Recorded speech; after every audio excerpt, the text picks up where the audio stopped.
La parole est à Monsieur Patrick Hetzel, au nom du groupe Les Républicains. Bonsoir.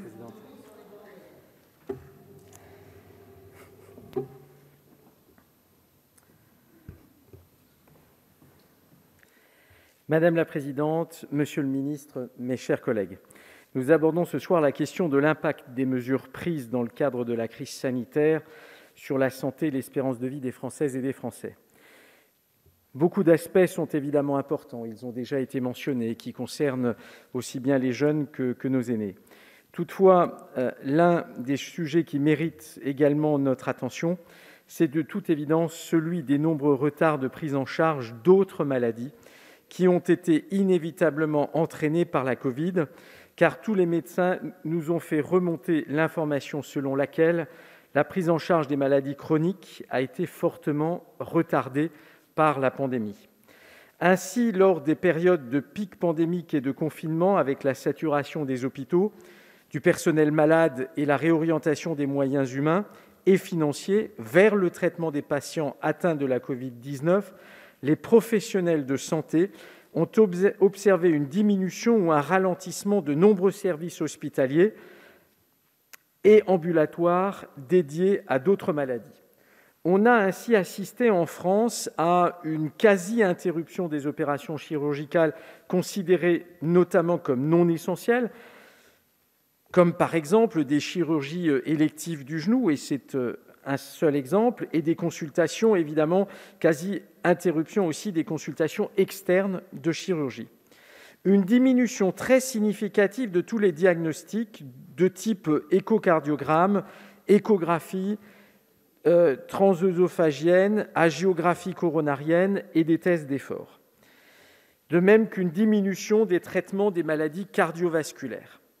Il semblerait que même la médecine nucléaire, pourtant dont nous savons combien il est important dans le traitement de certains cancers, aurait connu des baisses significatives d'activité. De même, les procédures de diagnostic auraient également très significativement diminué, comme les scanners, les scintigraphies pulmonaires et osseuses, les études myocardiques ou encore les études thyroïdiennes. En fait, et c'est là où nous voulons en venir, l'ensemble de la politique de prévention et de soins a été impacté par la pandémie. Mes questions ce soir, monsieur le ministre, sont donc très simples. Elles sont au nombre de 3. Premièrement, pouvez-vous nous indiquer, dans le prolongement de ce diagnostic que j'espère partager, quel est selon vous l'impact de ces très nombreuses déprogrammations et procrastinations d'actes médicaux sur la santé des Françaises et des Français, aujourd'hui et dans les années à venir? Deuxièmement, avez-vous déjà une idée des conséquences que cela aura et inévitablement sur leur espérance de vie? Avez-vous déjà des chiffres précis à ce sujet? De toute évidence, premiers chiffres commencent à être évoqués. Quelle est l'analyse du gouvernement sur cette question? Et enfin, avez-vous des chiffres précis du nombre de personnes qui ont, cette fois-ci, en raison de cela, perdu d'importantes chances de guérison liées au retard de prise en charge suite à un diagnostic qui a été effectué trop tardivement? Monsieur le ministre, vous l'aurez compris, la pandémie est évidemment une situation qui a créé, comme nous venons de le préciser, un certain nombre de difficultés nouvelles. D'autres collègues se sont exprimés ici en disant qu'il y a un vrai paradoxe.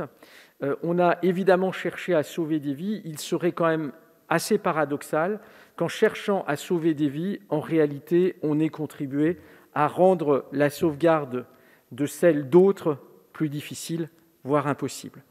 Monsieur le ministre, nous attendons évidemment vos réponses quant à ces interrogations fondamentales. Je vous remercie. Merci beaucoup, cher collègue. La parole est à Monsieur David